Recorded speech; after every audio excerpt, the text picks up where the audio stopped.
አንድ ነገር አየሁኝና እጅግ በጣም ስላዘንኩ ነው ላይቭ ስትሪም ላይ ገባሁት። አንድ እዚህ ግባ ማንለው ሰው ቅዱስ አባታችን ብፁዕ ቅዱስ አቡነ ማትያስን ቤተክርስቲያናችን ደግሞ ቅዱሳን ከሆኑት ጻድቃን የሆኑት ቅዱስ የሆኑት አባቶችን እነ ቅዱስ አቡነ ተክለ ሃይማኖት እነ ቅዱስ አቡነ አረጋይን በጣም ሲዘልፍ ተመልክቼ እንደ አንድ የቤተክርስቲያን ልጅ ነገሩ እጅግ በጣም አስገርሞኝ ነው ላይቭ ስትሪም የከፈትኩት እና የተወሰኑ ነገሮችን በዚህ ዙሪያ እንላለን። ከዛ በኋላ አንዳንድ ነገሮችን ደግሞ ለማውራት እንሞክራለን። እንግዲህ ሁላችሁም የተመለከታችሁት ይመስለኛል። እጅግ በጣም አሳዛኝ የሆነ ነገር ነው እውነት ለመናገር። ይሄ ሶሻል ሚዲያ አንዳንድ ጊዜ ልጓም ስለሌለው ሁሉም እየተነሳ ስልኩን አስቀምጦ አፉ ላይ እንደመጣለት የሚናገር ሰው ቀላል አይደለም። እዚህ ሶሻል ሚዲያ ላይ እውነት ለመናገር ሶሻል ሚዲያ እንዴት ይመሰላል መሰላችሁ? ልክ እንደ ገበያ ቦታ ነው። እንደ ገበያ ቦታ ይሄ የገጠር ገበያ ተመልክታችሁ ከሆነ አንዳንዱ እንቁላል፣ አንዳንዱ ዶሮ፣ አንዳንዱ በግ፣ ከእንቁላልም ደግሞ በርከት ያለ እንቁላል ይዞ የሚወጣል፣ የተሰበረች እንቁላል ደግሞ ይዞ የሚወጣል፣ ሁለት ፍሬ ብቻ ይዞ የሚወጣል። ሶሻል ሚዲያ ልክ እንደዛ ነው። ክርስቲያኖች እንደ ገበያ ነው። ገበያ ላይ የሚወጣ ሰው ደግሞ ልክ የዛን ያክል የሚወደውን የሚፈልገውን ነገር መርጦ አይቶ ተመልክቶ የሚገበያይበት ቦታ ነው ሶሻል ሚዲያ። እና ሶሻል ሚዲያ ላይ ያሉ ሰዎች በአጠቃላይ ወጥተው የሚያቀብሏችሁ ነገር ያለቻቸውን ነው። ሌላ ኬትም ሊያመጡ አይችሉም። አንዳንድ ጊዜ ተራ የሆኑ ንግግሮችን የሚናገሩ ሰዎች ስትመለከቱ አትፍረዱባቸው። እነዛ ተራ የሆኑ ንግግሮችን የሚናገሩ ሰዎች በቃ ያለቻቸው ያቺ ስለሆነች ነው ገበያ ወደ ሶሻል ሚዲያ ይዟት የመጡት። አንዳንድ በሳል የሆኑ ሰዎች ከራሳቸው አልፎ ለሰዎች የሚጠቅሙ ነገሮችን በአጠቃላይ ወደ ገበያ ይዞ ይወጣሉ። እሺ። እና ሶሻል ሚዲያ ልክ እንደዛ አይነት ቦታ ነው። ክርስቲያኖች ሰዎች ያለቻቸውን ይዘው የሚወጡባት ቦታ ነች። አንዳንዴ ለእናንተ ማጠበቋቸው ካደጋችሁበት አስተዳደግ፣ ካላችሁ አመለካከት፣ ካላችሁ ባህል፣ ካላችሁ እምነት የወጡ ያፈነገጡ ነገሮችን የሚናገሩ ሰዎች ስትመለከቱ አትደነቁ። ምክንያቱም ያው ልክ ቅድም እንዳልኳችሁ ሶሻል ሚዲያ የገበያ ቦታ ነው።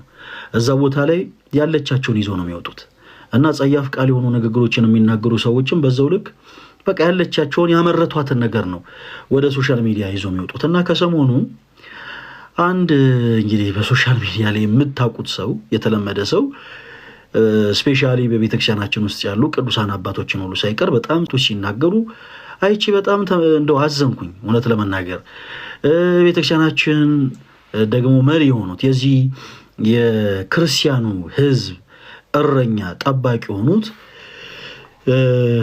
የቤተክርስቲያናችን ቅዱስ ፓትርያርክ ብፁዕ ቅዱስ አቡነ ማትያስንም ጭምር ሲናገር ተመለከትኩኝ። እና ክርስቲያኖቶች ወንድሞች እባካችሁን እንጠንቀቅ። ባጭሩ ዛሬ ትልቅ የመጣሁበት ትልቁ ነገር ምንድን ነው መሰላችሁ? ክርስቲያን የሆኑ አማኞችን ማስቆጣት የፈለገ የሆነ አንድ አካል አለ፣ እኛ የማናውቀው። ክርስቲያኖች እባካችሁን፣ ስሜታዊነት ለክርስትና ጸር ነው። ከስሜታዊነት ምን ጊዜም ልንርቅ ይገባል። ሰዎች እርግጥ ነው ቅዱስ ቤተክርስቲያናችንን ሲያቀልሉብን፣ በአንደበቶቻቸው ጸያፍ የሆኑ ንግግሮችን ሲናገሩ፣ እጅግ በጣም እንደው የማይረቡ ሀሳቦችን በእኛ ላይ ሲሰነዘሩ፣ የምናከብራቸውን ቅዱሳን፣ የምናከብረውን ጌታ፣ የምንወዳትን እናታችን ቅድስት ድንግል ማርያምን ሲዘልፉብን፣ ሲተቹብን ኦፍኮርስ ትክክል ነው። ብዙዎቻችን እንናደዳለን፣ እንበሳጫለን፣ እናዝናለን። ክርስቲያኖች ምን ጊዜም ቢሆን ግን ከስሜቴነት መራቅ አለባችሁ። አንዳንድ ሶሻል ሚዲያ ላይ ቀደም እንዳልኳችሁ ያለቻቸውን ይዘው የሚወጡ ገበያተኞች አሉ። እነዚህ ገበያተኞች ደግሞ የሚፈልጉት አንድ ነገር አለ። ያም ደግሞ በመንፈሳዊ ሕይወቱ የማይታማውን እጅግ ሰፊ የሆነውን የኢትዮጵያ ኦርቶዶክስ ተዋሕዶ ቤተክርስቲያንን እንዲቆጣ ማድረግ ነው። ክርስቲያኖች በዚህ በምንም ተአምር ፕሊስ እንዳንሸወድ አደራችሁ። ለምን ለሚለው ሐሳብ በመጀመሪያ አስቀድሜ አንድ መልስ ልስጥ። የሆነ ሰዓት ላይ ካስታወሳችሁ ሶሻል ሚዲያ ላይ አንድ ግለሰብ የኔን እናት የወለደችኝ ያሳደገችኝን እናቴን ከፍ ዝቅ አድርጎ ሲሳደብ ነበረ። ይሄንን ነገር በጣም ይገርማችኋል፣ ረስቼው ነበር። እና አንድ ቪዲዮ ኮከብ ሰማያታችን የለቀቀችው አንድ ቪዲዮ ላይ እንደው ፈለገ አትናቴዎስ ሲናገር እንደው ከወደዳችሁለት ንግግሩ ሲባል እኛም ወግ ደርሶን ለዚህ ደረሰና እኛ ስንናገር የምትወዷቸውን ጽሁፎች ስጽፉ ተመለከትኩ እና እዛ ላይ ይሄንን ታሪክ አስታወስኩኝ። አንድ ሰው ታስታውሱ ከነበረ ጥቂቶች ናቸው የምታስታውሱት። ኤኒዌይስ የኔን እናት ሲዘልፍ ነበረ። የኔን እናት የዘለፈበት ትልቁ ሪዝኑ ምንድነው?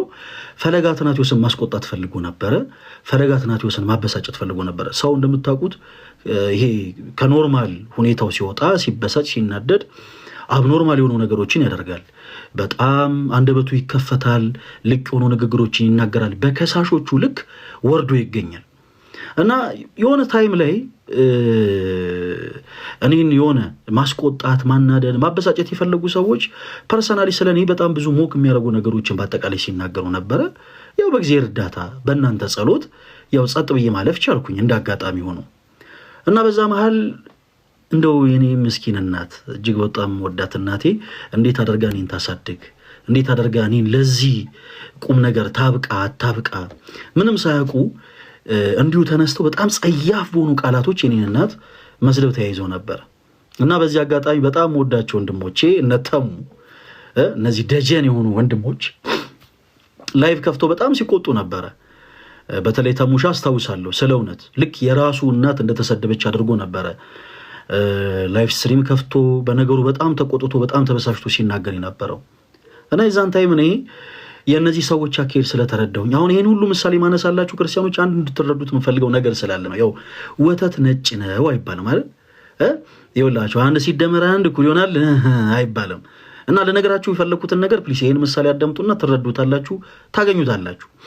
እና ተሙሻ እና ሌሎችም ወንድሞች እነለትም ጭምር በእርግጥ የኔ እናት የነሱም እናት ነች፣ ያቋታል፣ ከሷ በልተዋል፣ ከሷ ጠጥተዋል። ሰው በጣም አስከፍቷቸው እንዴት እንዲሆናል ብለው በጣም ባዘኑ ሰዓት አንድ ያወራንበት ሐሳብ ነበረ። ያ ሐሳብ ምንድነው? እንኳን የኔ እናት እኔ እኮ ተራ ሰው ነኝ በመሰረቱ እንደው የናንተ ፍቅር የናንተ መውደድ አግኝቼ እንደው ሞገስ ኖሮኝ እንጂ እግዚአብሔር በሚያውቀው ምንም እኮ ተራ ሰው ነኝ እና እንኳን የኔ እናት እንኳን የኔ ቦዘኔው የኔ ዱርዬው የኔ የወመኔው የኔ የማረበው የኔ የፈሌ እናት ይቀርና ሰማይን ያለባላ ምድርን ያለካስማ ያጸናው የአምላካችን የመድኃኒታችን የኢየሱስ ክርስቶስ እናት ድንግል ማርያም ስም እንኳን ተዘልፈ የለ ወይ? እና የክርስቶስን እናት የዘለፉ ሰዎች የኔ እናት ሊምሯት ነው? እንደዛ እውነት እንዴት እናስበዋለን? የማይሆን ነገር ነው አይደል? ክርስቲያኖች የክርስቶስን እናት የደፈሩ ሰዎች እንዴት የኛን እናት አይደፈሩም? አያችሁ፣ በጣም የሆነ የለቀቀ ነገር አለ ማለት ነው እዛ አካባቢ። ስለዚህ ቦታ መስጠት የለብንም። እኛ ወደፊት ነው ሙቭ ማድረግ ያለብን። ክርስቲያኖች እናንተ ውድ የሆኑ ዕቃዎችን የተሸከማችሁ ምዕመናን ናችሁ። ያ ውድ የሆነው ዕቃ ደግሞ የክርስቶስ ኢየሱስ ወንጌል ነው። እናንተ ማንም የሌለው ትልቅ ስጦታ አላችሁ። ያ ደግሞ የእግዚአብሔር ልጅነት ነው። የእግዚአብሔር ልጅነት ከውሃና ከመንፈስ ተወልዳችሁ የእግዚአብሔር ልጆች ሆናችኋል። ይሄ ትልቅ ስልጣን ነው። በነገራችን ላይ በዚህ ምድር ላይ የስልጣን ሁሉ ትልቁ ስልጣን ምንድነው ቢባል የእግዚአብሔር ልጅ መሆን ነው። የእግዚአብሔር ልጅ መሆን ብራዘር የእግዚአብሔር ልጆች ሆነናል። ይሄንን ያገኘነውን ደግሞ ሀብተውልና ስመ ክርስትና ማሳጣት የሚፈልግ የሆነ ኃይል እኛን ለማስቆጣት ይፈልጋል። እኛ በሆነ ነገር እንድንረበሽ፣ በሆነ ነገር እንድንበሳጭ፣ ከዛ ከኛ የማይጠበቅ አንዳች ነገርን እንድናደርግ ይፈልጋል። ክርስቲያኖች በእነዚህ ጉዳይ በፍጹም እንዳትሸወዱ። ከስሜታዊነት ፍጹም ልንርቅ ይገባል። በቃ ከስሜታዊነት ልንርቅ ይገባል። ድንግል ማርያምን የሚዘልፉ ሰዎች፣ ቅዱሳንን የሚዘልፉ ሰዎችን ስትመለከቱ እነሱን በአንድ ነገር መስሏቸው ቀና ብለው መራቃቸውን ወደ ፀሐይ ለመጥፋት እንደሚሞክሩ ሰዎች። ማንም ሰው ቀና ብሎ ወደ ፀሐይ መራቁን ሊተፋ አይችልም። ኦልሬዲ አንድ ሰው ግን ድንግል ማርያምን ሲዘልፍ ካያችሁ፣ አንድ ሰው እግዚአብሔር ካከበራቸው ቅዱሳን መካከል አንዱ ሲዘልፍ ካያችሁ፣ ሌላውን ተውት፣ በሽበት የከበሩ ለኛ አያት ቅድመ አያት የሚሆኑ እናት አባት የሚሆኑ ትልልቅ ሰዎችን አዛውንቶችን ሁሉ ሳይቀር የሚናገር ሰው ከተመለከታችሁ ምኑ በቃ ያ ሰው ቀና ብሎ ፀሐይ ላይ መራቁን ለመጥፋት የሚሞክር አይነት ሰው ነው። ከዚህ ሰው በላይ የታለለ ሰው የለም። ሊመስለን ይችላል ድንግል ማርያም የተናቀች፣ ሊመስለን ይችላል አቡነ ተክለ ሃይማኖት የተናቁ፣ ሊመስለን ይችላል ቅዱሱ አባት አቡነ አረጋዊ በዚህ ሰው አንደበት ሲዘለፉ ሊመስለን ይችላል የተናቁ። ክርስቲያኖች አይምሰላችሁ። ክብርን የሚያገኙት በእንደዚህ አይነት ሰዎች አንደበት አይደለም። ክብርን የሚያገኙት ኢቭን በእኛ እንኳን አንደበት አይደለም። ክብርን ያገኙት እነዚህ ቅዱሳን ከአምላካችን ከእግዚአብሔር ነው። አጭርና ግልጽ። እግዚአብሔር የሾመውን ማንም ሊወርዱ አይችልም። የሚያጸድቅ አምላካችን እግዚአብሔር ነው፣ የሚኮንንም እሱ ነው። ማንም እንዲሁ በዘፈቀደ ተነስቶ የቅዱሳንን ክብር ከፍም ዝቅ ሊያደርገው አይችልም። ክርስቲያኖች እንዲህ አይነት ቅዱሳንን ይቅርና አንዳንድ ጊዜ ለሀገር መልካም ነገር ያደረጉ ሰዎች በመካከላችን ሲኖሩ ምን አይነት እንደው የተባረከ ማህፀን ነው ይህንን ሰው ያስገኘን እንላለን አይደል? ምን አይነት የተባረከ ማህፀን ነው! ምን አይነት እንደው የተባረከች ማህፀን ናት ይቺን እህት ያስገኘች! ምን አይነት የተባረከች ማህፀን ናት ይቺን ቅድስት እናት ያስገኘች እንላለን። ምን አይነት የተባረከች ማህፀን ናት ይህንን ቅዱስ ሰው ያስገኘን እንላለን። በዛው ልክ እናዝናለን። እንዲህ አይነት ሰዎችን ስንመለከት ምን ያክል ያልታደለች ማህፀን ነች እንዲህ አይነቱን ሰው የወለደች እንላለን። እንዲህ ከመባል እግዚአብሔር አምላክ ይሰውራችሁ። አለማወቅን የመሰለ ነገር ምንም ነገር የለም። አንዳንዴ አእምሮን ስቶ ማበድ ይሻላል ክርስቲያኖች። እውነት ለመናገር እግዚአብሔር በሚያውቀው ይሄ አእምሮን ስቶ እንዲሁ በቃ አይደለ እንዲሁ በደፈናው ነው ዝም ብሎ መጓዝ ይሻላል።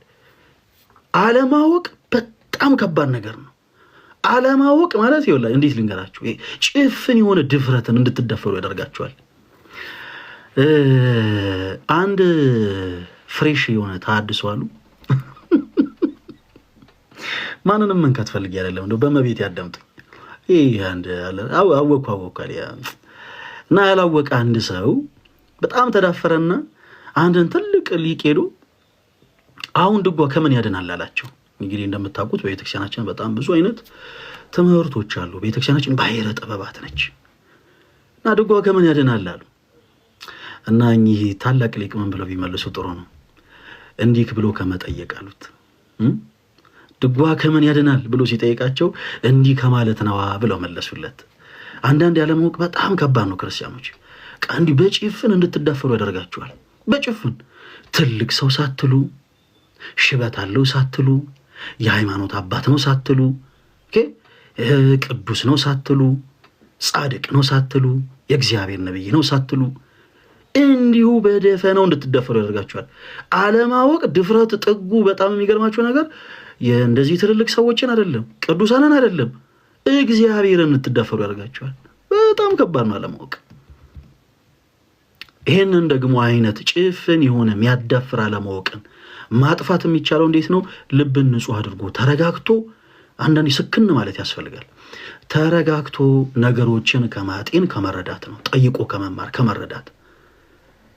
ክርስቲያኖች በፍጹም እንዳትቆጡ። ይሄ የኔ ወንድሜ መልእክቴ ነው። ምናልባት ፈለገን እንደው የሚጠሉ ሰዎች ሳይሆኑ እንዲሁ ግን ፐርሰናሊ ለቤተ ክርስቲያናቸው ልዩ ፍቅር ያላቸው ክርስቲያኖች ይህንን ሐሳቤ ሊቃወሙት ይችላሉ። የሚቃወሙትም አምናለሁ ለቤተ ክርስቲያናቸው ቀንተው ነው። ከኔ ጋር ፐርሰናሊ ሆነ ችግር ኖሯቸው አይደለም። ግን በፍጹም እንዳትቆጡ በእንደዚህ አይነት ጉዳይ። ይሄ የኔ ወንድሜ ምክሬ ነው። በቃ የናንተን ይህን ፍጹም የሆነ መንፈሳዊነት ማደፍረስ የሚፈልግ የሆነ ኃይል አለ ክርስቲያኖች፣ እኛ ያላወቅ ነው። እግዚአብሔር አጽራረ ቤተክርስቲያንን ያስታክስልን፣ ህዝበ ክርስቲያኑን ይጠብቅልን። በጣም ልንጠነቀቅ ይገባል። እኛ ክርስቲያኖች ነን። በስሜተኝነት ምን እንደዳ አይደለንም። ክርስትና ማለት ስክን ማለት ነው። ክርስትና ማለት መረጋጋት ማለት ነው። መቻኮል አይደለም ክርስትና። ስሜታዊ መሆን ማለት አይደለም ክርስትና።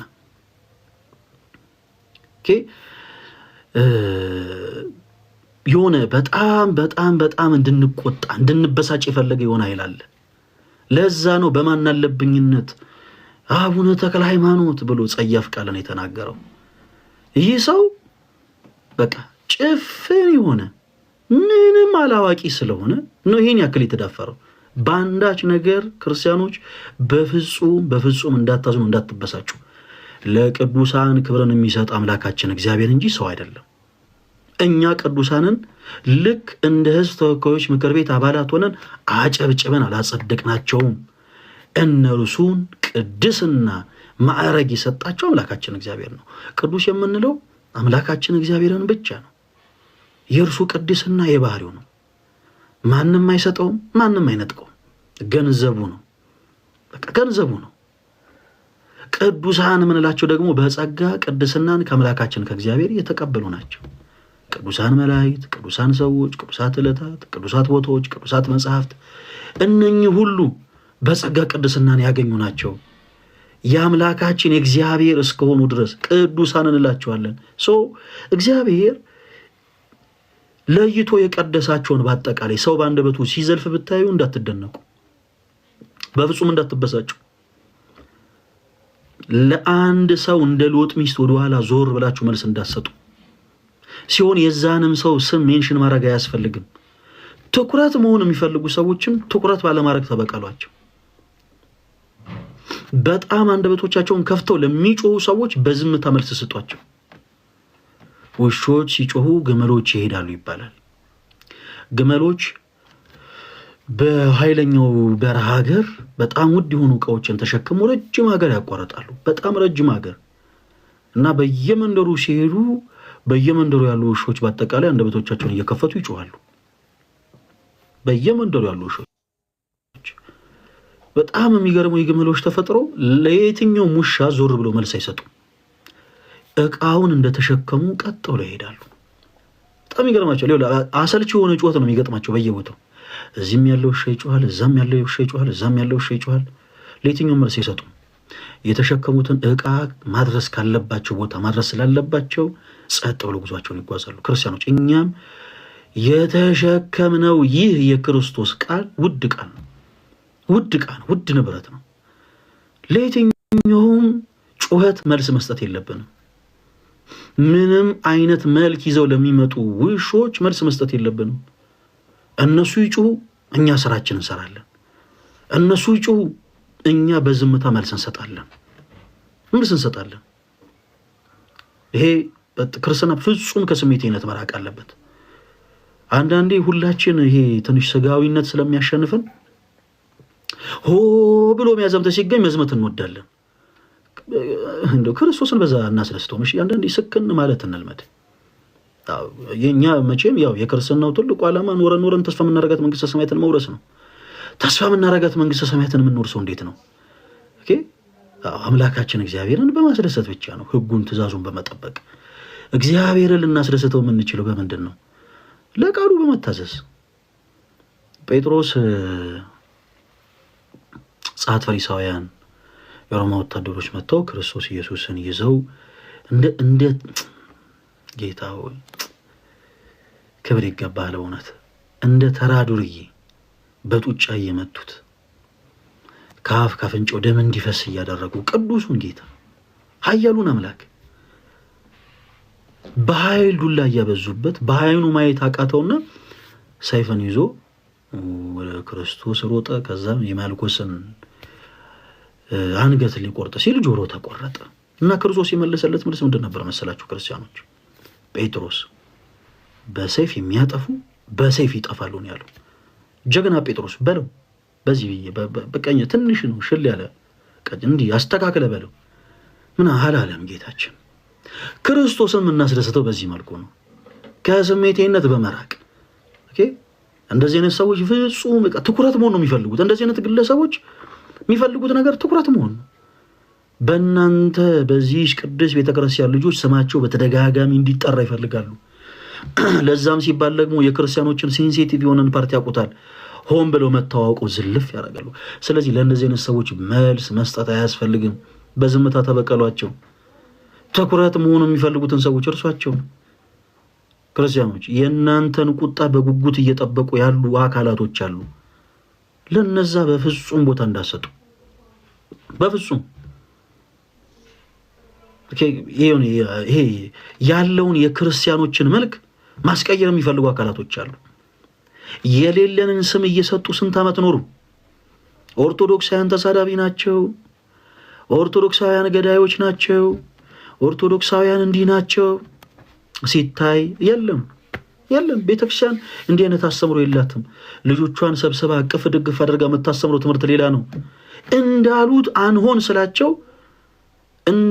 አንሆን ስንላቸው ክርስቲያኖች የሌለንን መልክ መስጠት የሚፈልጉ አካላት መጥተው የእናንተን ስስ ጎን ይነካሉ።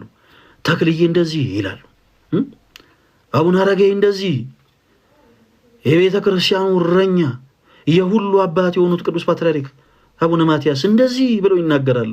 ክርስቲያኖች ቅዱስ አባታችን አቡነ ማትያስን ለዚህ ሲመት ያበቃቸው ክርስቶስ ነው፣ ያከበራቸው ክርስቶስ እንጂ ሰው አይደለም። ስለዚህ በሰው አንደበት ቢዘለፉ አይድነቃችሁ። ቀድሞውኑ ይቻለም ለኛ አይደለችም። በቃ ይቻለም እንኳን ለክርስቲያኖች ለክርስቶስም አልበጀች። ክርስቲያኖች በጣም ከስሜት ልንርቅ ይገባል። እሺ ልንርቅ ይገባል። እንደ ክርስቲያን ማድረግ ያለብን ትልቁ ነገር ምንድነው? አንደኛ ከስሜትነት መራቅ፣ ሁለተኛ እነዚህን አካላቶች በህግ አግባብ እንዲጠየቁ ማድረግ።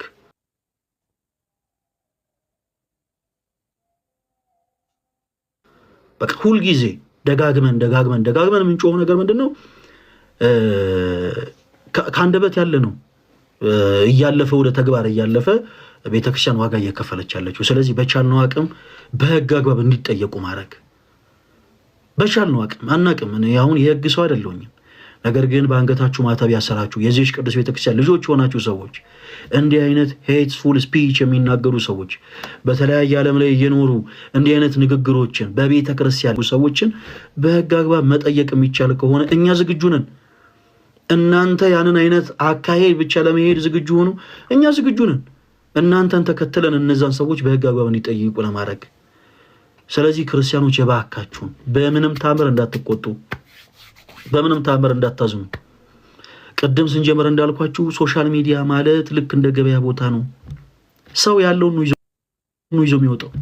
ገበያ ቦታ ላይ ካያችሁ፣ ይሄ የገጠር ገበያ በተለይ ከተመለከታችሁ አንዳንድ ሰው 2 እንቁላል ይዞ ይወጣል። አንዳንድ ሰው ወደ 30 እንቁላል ይዞ ይወጣል።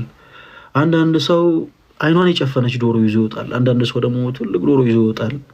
ገበያ ልክ እንደዛ ነው፣ ዝብርቅርቁ ይወጣ ነው። ሰውም ደግሞ ልክ እንደ ፍላጎቱ ሄዶ የሚፈልገውን ያሻውን ሁሉ ይገዛል እንደተስማማው። ሶሻል ሚዲያም ልክ እንደዛ ነው። ሰዎች ያለቻቸውን ይዞ የሚወጡት ያለቻቸውን። ከጠባብ ሰዎች የተሻለ ነገር አትጠብቁ። በቃ እንዲህ አይነት ሰዎችን ለምን እንደሆነ አላውቅም፣ ፕላትፎርሙ ላይ ያለን ክርስቲያኖች በተቃራኒው አካሄድ ነው የምንሄደው። እምንችል ከሆነ አንፎሎ እናደርጋቸው፣ እምትችሉ ከሆነ አካውንት። ከዛ ውጪ ግን በቃ ከነሱ ፕሊስ እባካችሁን ማራ ተጠብቁ።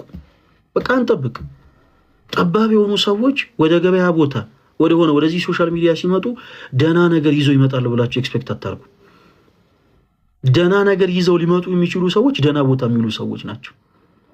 መንፈሳዊ የሆነ ነገርን ይዘው ሊወጡ የሚችሉ ሰዎች መንፈሳዊ ቦታ የሚሉ ሰዎች ናቸው። በዛው ልክ ጥላቻ ቦታ ላይ ያሉ ሰዎች ጥላቻን አንገቡ ብቻ ነው የሚመጡ። ስለዚህ ለእንደዚህ አይነት ሰዎች ቦታ ልንሰጥ አይገባም። እንደዚህ አይነት ሰዎች ትኩረት መሆን ነው የሚፈልጉት። እየረሳችሁ ተበቀሏቸው። እንደዚህ አይነት ሰዎች በእናንተ አንደበት መጠራት ነው የሚፈልጉት። በተቃራኒው በዝምታ አቅጧቸው።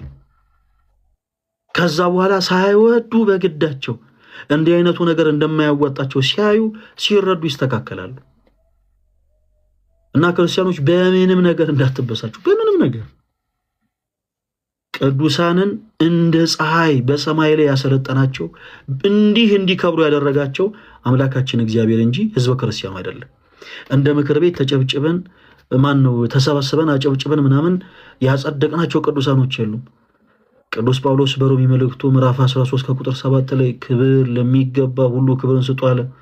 ሰው እግዚአብሔርን አክብረው በቅድስናው ተመላልሰው አምላካችን እግዚአብሔር ያከበራቸውን ቅዱሳኖች ሁሉ እናከብራለን። እኛ እነኚህ የምናከብራቸውን ቅዱሳኖች ደግሞ አንዳንድ ተራ የሆኑ ሰዎች ሲዘልፉ ፕሊዝ ምንም ለነዚህ አይነት ሰዎች መልስ አትስጧቸው።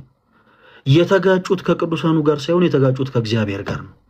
የማቴዎስ ወንጌል ምዕራፍ 10 ከቁጥር 40 ላይ የእምነታችን ጀማሪና ፈጻሚ የሆነው ጌታችን ኢየሱስ ክርስቶስ እናንተን የሚቀበል እኔን ይቀበላል ነው ያለው። ክርስቲያኖች እናንተን የሚቀበል እኔን ይቀበላል፣ እኔን የሚቀበል ደግሞ የላከኝን ይቀበላል።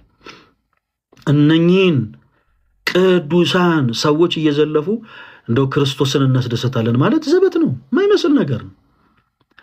ቅዱሳንን አለረ እንደው ጠላታችን የሚሉትን ሰው እንኳን እንደው በማይጠሩበት አይነት ወርድ ስለ ክርስቶስ ብለው ደማቸውን ያፈሰሱትን፣ ስጋቸውን የቆረሱትን፣ አጥንታቸውን የከሰከሱትን ቅዱሳን በአንደበቶቻቸው በመዝለፍ የሚያስደስቱት ክርስቶስ የለም። ይሄ ሞኝነት ነው። ይሄ ሞኝነት ነው። እንዲህ አይነቱን አካሄድ እባካችሁ የምትከተሉ ሰዎች ካላችሁ ከስህተታችሁ እባካችሁ ተመለሱ። እባካችሁ ተመለሱ። እኔ በዚህ ዘመን በጣም ይገርመኛል። በተለያዩ ስቴጆችም ላይ አንዳንድ የራሳቸው ዶክትሪን የሌላቸው አንዳንድ ቤተ እምነቶች ቤተክርስቲያንን በመዝለፍ ንግግሮቻቸውን ሲጀምሩ እመለከታለሁ፣ እታዘባለሁ ብዙ ጊዜ። ይሄ ሶሻል ሚዲያ መቼ የማያሳየን ነገር የለም። አንድ ጊዜ ታስታውሱ ከነበረ አንዲት ሴት አርሴማ ጣዖት ናት ብላ ስትናገር አየሁኝ። ምናልባት ብዙዎቻችሁ አይታችሁ ሊሆን ይችላል። አርሴማ ጣዖት ናት። ኢማጂን ምን አይነት እንደው ለቅዱሳን ጥላቻ ያለው ትውልድ እየተፈጠረ እንደሆነ። እግዚአብሔር አምላክ ሁሉንም ለንስሐ ሞት ያብቃቸው። በጣም የሚገርመኝ ነገር ምንድነው መሰላችሁ? ተክለ ሃይማኖትን እንዲህ ብሎ የሚሳደብ አንድ ሰው ቅዱስ አባታችን አቡነ ተክለ ሃይማኖት ኢየሱስ ስለሚለው ስም የተጋደሉትን ያክል እንኳን ተጋሉ ያልተጋደለ ነው። አቡነ አረጋዊ እንዲህ ብሎ የሚሳደብ ሰው አቡነ አረጋዊ እንዲህ ብሎ የሚሳደብ ቅዱስ አባታችን አቡነ አረጋዊ ኢየሱስ ስለሚለው ስም የተጋደሉትን ያክል እንኳን ያልተጋደለ ሰው ነው። ቅድስት አርሴማ ጣዖት ናት የምትል አንዲት ሴት የሆነ አዳራሽ ላይ ቆማ ቅድስት አርሴማ ጣዖት ናት የምትል ሴት ቅድስት አርሴማ ኢየሱስ ስለሚለው ስም የተጋደለችውን ያክል እንኳን ያልተጋደለች ሴት ነች። አንዳንዴ ልክ ክርስቶስን ረስተን የሆኑ ቅዱሳንን እያመለክን እንደሆነ አድርገው ፊልም የሚያረጉ አንዳንድ የዋህ የሆኑ ፕሮቴስታንት ወንድሞቻችን ካለማወቅ አንዳንድ ንግግሮችን ይናገራሉ። አንዳንዶቹ ደግሞ በድፍረት ቅዱሳንን በዚህ ልክ ይዘልፋሉ። ይሄ በጣም በጣም በጣም በጣም ሁላችንም እንደው በጣም በጣም በጣም ልንተባበርበት የሚገባ ጉዳይ ነው። በጣም በተለይ በእንዲህ አይነት አካሄድ እየሄዳችሁ ያላችሁ ወንድሞች ካላችሁ በፍቅር በተለይ በነገረ ቅዱሳን ዙሪያ በቤተ ክርስቲያን አሰሩ በጠቅላላ ኢንጂነር በቃ በቤተ ክርስቲያን አሰሩ ዙሪያ ግራ የምትጋቡ ፕሮቴስታንት ወንድሞች ካላችሁ የጥላቻን አካሄድ አማራጭ ከማድረጋችሁ በፊት እባካችሁ ኑ ወደኛ ቀረቡና ጠይቁን። አንዳንዴ በጣም የሚገርማችሁ ምንም እኛን ሳያውቁን የሚጠሉን ሰዎች አሉ። ፈለጋትና ዮስን ምኑንም ሳያውቁት ማን ነው ምንድን ነው ለቤተ ክርስቲያኑ ምን ያስባል ምን ያክል ፈርዘር ይሄዳል ምንም ሳያውቁ እንዲሁ የሚጠሉ ሰዎች አሉ። ኢዮብ ዘሚካኤል ልክ እንደዚህ ገና ከሩቁ አይተው የሚጠሉ ሰዎች አሉ። ልደተ ቃል ልክ እንደዚሁ ማን ነው ምንድን ነው ሳያውቁ እንዲሁ ከሩቁ የሚጠሉ ሰዎች አሉ። ተመስገን የጌታንም ልክ እንደዛው ገና ምኑንም ሳያውቁ እንዲሁ አይተው የሚያንገሸግሻቸው ሰዎች አሉ። እነ ጋዲን እነ ዲያቆን ናታኒምን እነ ዲያቆን ሞኪን ከሩቅ አይታችሁ እየተበሳጫችሁ ያላችሁ ፕሮቴስታንቶች ወንድሞች ሳታውቁት የሆነ ሰው ጥላቻን ነው የሰበከላችሁ። ሕያው የሆነውን የእግዚአብሔርን ቃል ሳይሆን ጥላቻን ይሰበከላችሁ። ጥላቻን። ስለዚህ እባካችሁን በፍቅር ኑ። ከእንደገና ቤተክርስቲያንን ወቋት። ለምሳሌ እኛ እዚህ እኔ ልደት ተሙ ሌሎችም ነጋዲ ምናምን እኛ ጋር የሚውሉ ተማሪዎቻችን ለምሳሌ የፕሮቴስታንት ፓስተር አገልጋይ የሆነውን ፓስተር ሶፊን አይጠሉት። የማይጠሉት ለምን መሰላችሁ? እኛ ጥላቻን ስላሰበክንላቸው ነው። ፕሮቴስታንት ጠል የሆነ ትውልድ እንዲፈጠር ስላላደረግን ነው። ማለት ፖዘቲቭ የሚያስብ ፖዘቲቭ ቲንከር የሆነ ትውልድን ክሬት እያደረግን ስለሆነ እንዲሁ ለፕሮቴስታንት ጥላቻ ይኖራቸውም። ኦርቶዶክስ የሆኑ ወንድሞቻችን ወይ ፓስተር ገሬ እሱ እኮ መልካም ሰው ነው ይላሉ በአንደበቶቻቸው።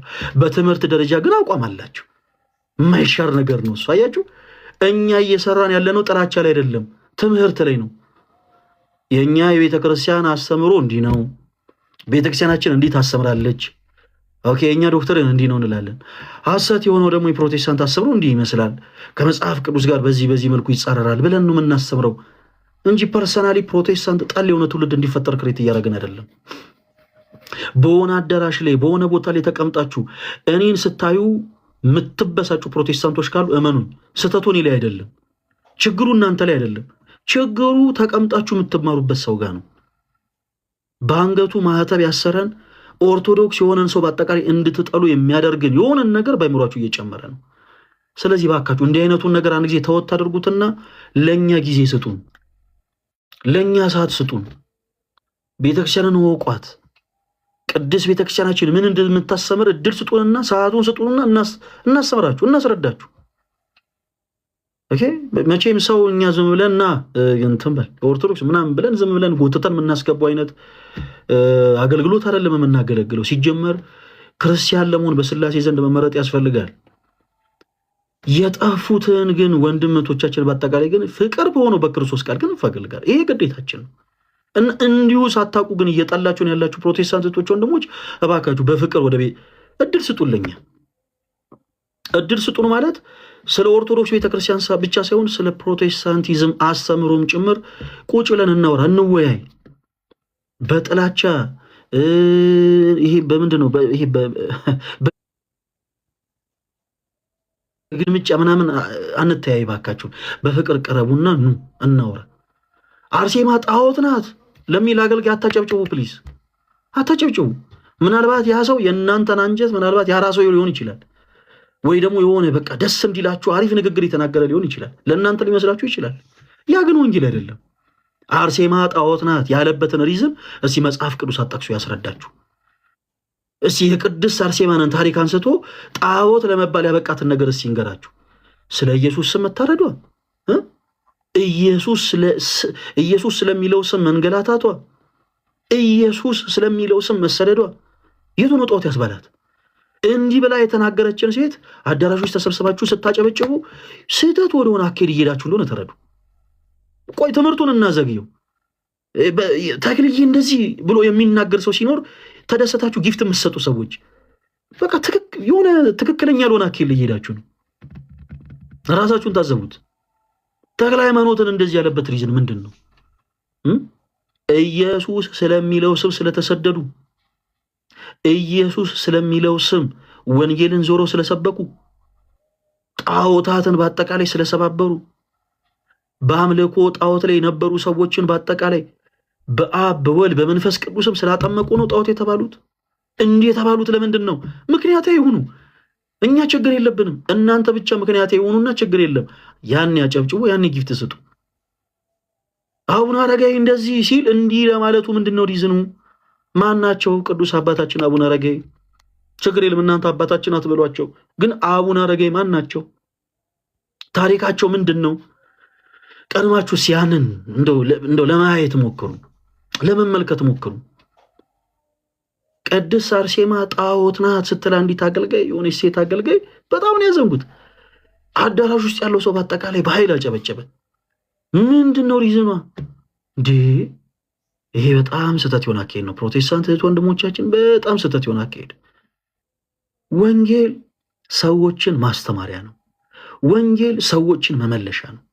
ወንጌል ሰዎችን የምናንጽበት የክርስቶስ ቃል እንጂ ሰዎችን የምናበሽቅበት አይደለም። አርሴማ ጣዖት ናት ያለችበትን ሪዝን ሲጠይቋት፣ ጣዖት ናት ያለችበትን ሪዝን ሲጠይቋት፣ ብታምኑም ባታምኑም በዘመናችን ያሉ ሴቶች የአርሴማን ያክል እንኳን መንፈስ ሕይወት የላቸው። በነገራችን ላይ በቤተክርስቲያናችን ስለ ቅዱሳን ሲነገር አንዳንዶች ኢየሱስ ተረስቶ ቅዱሳን እየተሰበኩ ልክ እንዳሉ አድርጎ ፊልም ያረክሰዋል። በመጽሐፍ ቅዱስ የመጽሐፍ ክፍል ውስጥ ካሉት መጽሐፍቶች አንዱ የሆነው የሐዋርያት ሥራ የተባለው መጽሐፍ ኢየሱስ የሚለው ስም ከ43 ጊዜ በላይ ተጽፏል። ጳውሎስ የሚለው ስም ደግሞ ከ130 ጊዜ በላይ ተጽፏል።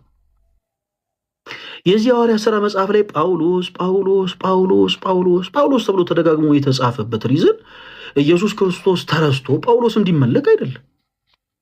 ይልቁኑ በቅዱስ ጳውሎስ ሕይወት የከበረውን ክርስቶስን ለማሳየት እንጂ። ቅዱስ ቤተክርስቲያናችን አርሴማ አርሴማ አርሴማ ስትል ክርስቶስን ረሳ አርሴማ እንድትመለክ እያደረገች አይደለም። በቅዱስ አርሴማ ሕይወት የከበረውን ክርስቶስን በዘመናችን ያሉ እህቶች እንዲመለከቱ እንጂ። ተክለ ሃይማኖት ስትል ቤተክርስቲያናችን ክርስቶስ ተረስቶ ተክለ ሃይማኖት እንዲሰበኩ አይደለም። በጻድቁ አባት በአባ ተክለ ሃይማኖት ሕይወት የከበረው ክርስቶስ እንዲታይ እንጂ።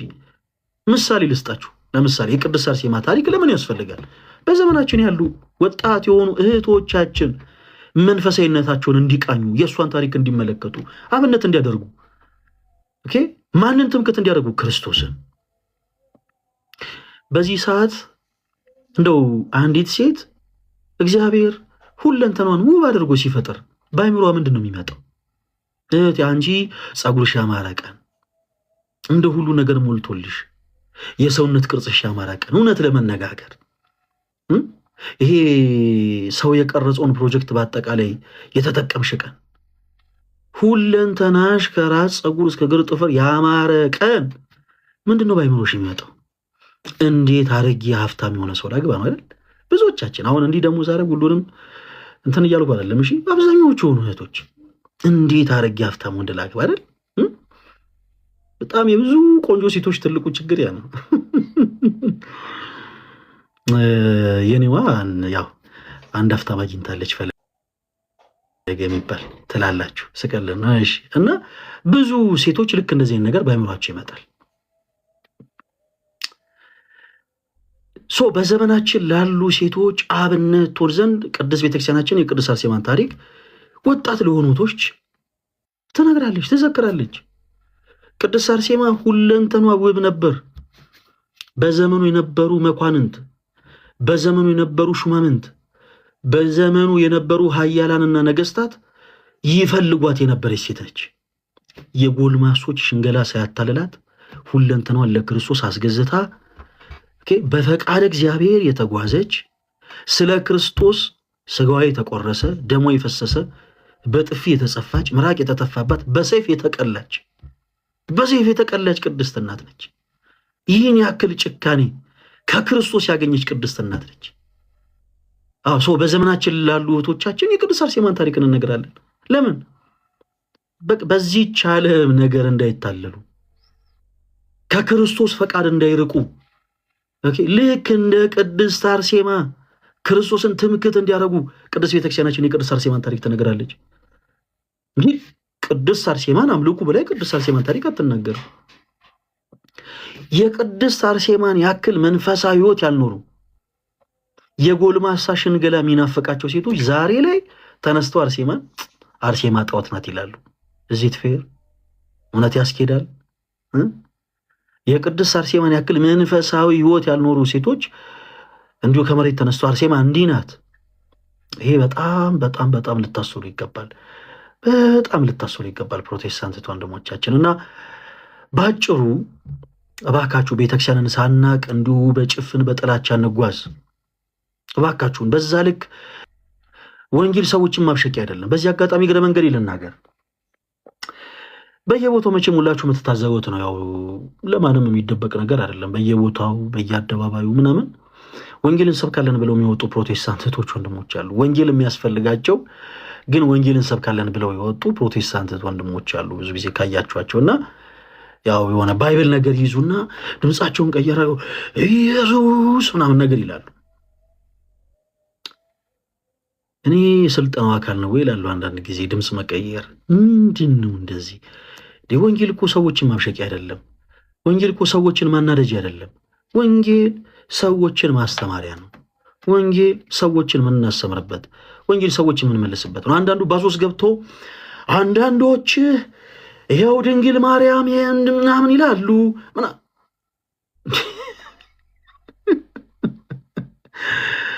ምናልባት ተሳክቶላችሁ እኮ የሆኑ ማለት ይሄ ክርስቲያን የሆኑ ወንድሞችን ልታናደዱ ትችላላችሁ። ግን ምንም እኮ ይሄ የአገልግሎቱ ክፍል አይደለም። ሐዋርያት በዓለም ሁሉ ዞረው ወንጌልን ሲሰብኩ የማንንም ካልቸር እንኳን እንትን አላሉም፣ አልዘለፉም፣ ምን አላሉም፣ ሌላ አይነት ዘለፋ አላቀረቡ፣ ምን አላሉም። ቀጥታ የክርስቶስን ወንጌል የሰበኩት ማንንም ድምጻቸውን እየቀያየሩ ይገርማል ወዳጄ ምናምን እያሉ የሰውን አላለው ዞሩ። ሰው ፈቃደኛ ሆኖ ወደ ክርስቶስ እንዲመጣ አደረጉ እንጂ የሰው ጆሮ ላይ በኢየሱስ ምናምን እያሉ እየጮሁ አንዳንዴ በጣም ይገርመኛል። እባካችሁን ብቻ ባጭሩ በቃ ብዙ ፈርዘር እንሂድ። ወንጌል ሰዎችን የምናስተምርበት፣ ወንጌል ሰዎችን የምንመልስበት፣ ወንጌል ሰዎችን የምናንጽበት ቃል እንጂ ሰዎችን ማብሸቂያ አይደለም። ስለዚህ በቻልነው አቅም ባካችሁን በፍቅር መጽሐፍ ቅዱስ ሐሳቦችን እያነሳን እንወያይ። እንዲህ አይነት ነገር አፕሪሺየት ሊደረግ ይገባል። በቃ በፍቅር ኦርቶዶክስ የሆናችሁት ወንድሞቻችን ከእውነት ርቃችኋል፣ ጨለማ ውስጥ ናችሁ። እባካችሁን ስለዚህ ጉዳይ በመጽሐፍ ቅዱስ ማስረጃ እንድናወራ እንፈልጋለን፣ አውሩን ማለት ይቻላል። ወደ በሽሽቅ የገባችሁለት ግን እናንተው ከእውነት የራቃችሁ ናችሁ፣ ከክርስቶስ የራቃችሁ ናችሁ። የኦርቶዶክስ አማኝ የሆኑ ክርስቲያን እህት ወንድሞችን ልባቸውን ለማድማት ድንግል ማርያምን የዘለፋችሁ ለታ እናንተ ከእውነት ርቃችኋል። እና አቡነ ተክለ ሃይማኖት እና አቡነ አረጋይን እንዲህ ብላችሁ የዘለፋችሁ ለታ እናንተ ከእውነት ርቃችኋል። ኦርቶዶክስ የሆኑ ሰዎችን ልባቸውን እናደማለን ብላችሁ አርሴማ እንዲህ ያላችሁ ቀን እናንተ ከእውነት ርቃችኋል። ስለዚህ ባካችሁን ወደ እውነቱ ቀረብ ብሉና በፍቅር በመጽሐፍ ቅዱስ ማስረጃ እናወራ፣ እንወያይ። የዛሬው መልእክታችን ነው። ክርስቲያን እህቶች ወንድሞች፣ እንግዲህ ሁላችንም ጸሎት ልናደርግ የሚያስፈልግበት ቀን ነው። በጣም ጸሎት ልናደርግ ይገባል። እነዚህን ጊዜያቶች እነዚህን ወቅቶች በአጠቃላይ ሁላችንም እልፍኞቻችንን ዘግተን ጸሎት ልናደርግ ይገባል። በየቦታው የሚሰሙት ነገሮች ደስ አይሉም። ደስ የሚሉ ነገሮችን ከሰማን ሁላችንም በጣም ቆይተናል። ስለዚህ በቻልነው አቅም ባካችሁን ስለ ሀገራችን፣ ስለ ኢትዮጵያ፣ ስለ አባቶቻችን ሊቃነ ጳጳሳት፣ ስለ አባቶቻችን ካህናት፣ ስለ ወንድሞች ዲያቆናት፣ ሰባኪያነ ወንጌል መምህራንና መዘምራን እንዲሁም ደግሞ ስለ ምዕመናኑ ሁሉ ልንጸልይ እግዚአብሔርን ልንማጸን ይገባል። እግዚአብሔር አምላክ ምሕረቱን ያወርድልን። ሁላችን በንስሐ ሕይወት ተመላልሰን ለዚህችም ሀገር ደግሞ እግዚአብሔር አምላክ ምሕረትን አወርዶ ደስ የሚሉ ነገሮችን የምንሰማበትን ጊዜ እግዚአብሔር አምላክ ያቅርብልን። ከዛ ውጪ እንደ እግዚአብሔር መልካም ፈቃድ ባሉት ተከታታይ ጊዜያቶች ምናልባት ፕሮቴስታንት የሆናችሁ እህቶች ወንድሞች ኦርቶዶክስ ቤተክርስቲያን አስተምሮች ዙሪያ ላይ መወያየት ማውራት የምትፈልጉ ከሆነ በራችን ክፍት ነው። ኤኒታይም መታችሁ በመጽሐፍ ቅዱስ ማስረጃ ከኛ ጋር ማውራት ትችላላችሁ። እኛም ደግሞ በቻልነው አቅም በመጽሐፍ ቅዱስ ማስረጃ ለእናንተ እንመልሳለን። እግዚአብሔር አምላክ ይርዳን። ክርስቲያን እህቶች ወንድሞች ስለነበረን ጊዜ ሁሉ አምላካችን እግዚአብሔር ስሙ የተመሰገነ ይሁን። እጅግ በጣም በጣም በጣም በጣም ነው የምወዳችሁ። አንድ ነገር አንርሳ። መላ ህዝበ ክርስቲያኑን ማስቆጣት የሚፈልጉ አንዳንድ አካላቶች አሉ። መላ ህዝበ ክርስቲያኑ መልኩ እንዲለወጥ መልኩ እንዲቀየር የሚፈልጉ አንዳንድ አካላቶች አሉ። ክርስቲያኖች ማንም እየተነሳ እንዲነዳን ልክ እንደ እንስሳ እንዲነዳን አንፍቀድ። ስሜታዊ የሆኑ ሰዎች ብቻ ናቸው የሚነዱት። እኛ መነዳት የለብንም። በቃ ያለንን መንፈሳዊነት እንዲጠፋ ለማድረግ ከአንደበቶቻችን የከፉ ነገሮች እንዲወጡ ለማድረግ በዛው ልክ ደግሞ በቁጣ ስሜታዊ ሆነን እንድንጓዝ የሚፈልጉ አካላቶች አሉ። በቻልነው አቅምኛም ደግሞ ከዛ በተቃራኒ ሆነን ከስሜታዊነት ፍጹም ርቀን በጣም በጣም በጣም ብልሃት በሚጠይቁ አይነት አካሄዶች ለቤተ ክርስቲያናችን ዘላቂ የሆነ መፍትሄ እንድናመጣ ክርስቲያናዊ የሆነ እና ወንድሜ የሆነ ጥሪ እናስተላልፋለሁ። ከሰሞኑ የጠፋሁት እንደ እግዚአብሔር መልካም ፈቃድ እንግዲህ የኦርቶዶክሳዊ ወጣት ጉባኤያችን ያው እንደምታውቁት ጀመረ እንጂ አላቆመም። የመጀመሪያው የኦርቶዶክሳዊ ወጣት ጉባኤ ጥቅምት 9 በቦሌ ሳሌም በደብረ ሳሌም በቦሌ መድኃኔዓለም ካቴድራል ያው እንደተደረገ ብዙዎቻችሁ ታስታውሳላችሁ። እግዚአብሔር ይመስገን። አሁን ደግሞ እንደ እግዚአብሔር መልካም ፈቃድ ሁለተኛ ዙር ጉባኤያችን ለማድረግ ያው ጎንበስ ቀና እያለን ነው። ክርስቲያኖች በመላው ዓለም ያላችሁት ወንድሞቻችን በአጠቃላይ በጸሎታችሁ አስቡን። እንደ እግዚአብሔር መልካም ፈቃድ ከሰኞ ጀምሮ ደግሞ ባሉን ሰዓቶች እንዲሁ ላይቭ ስትሪም እየከፈትን አንዳንድ ወቅታዊ የሆኑ ነገሮችን በአጠቃላይ በላይቭ ስትሪሞቻችን ላይ ለማውራት ለመዳሰስ እንሞክራለን። እግዚአብሔር አምላክ አጽራር ቤተክርስቲያንን ያስታክስልን፣ ለሀገራችን ለኢትዮጵያ ጽኑ ሰላምን ይመልስልን። ሁላችን በንስሐ ሕይወት እንድንመላለስ አምላካችን እግዚአብሔር ይርዳን። ወዳችኋለሁ። ሰላም ሁኑልኝ። ደህና ሁኑ። እሺ የኔ ተወዳጆች።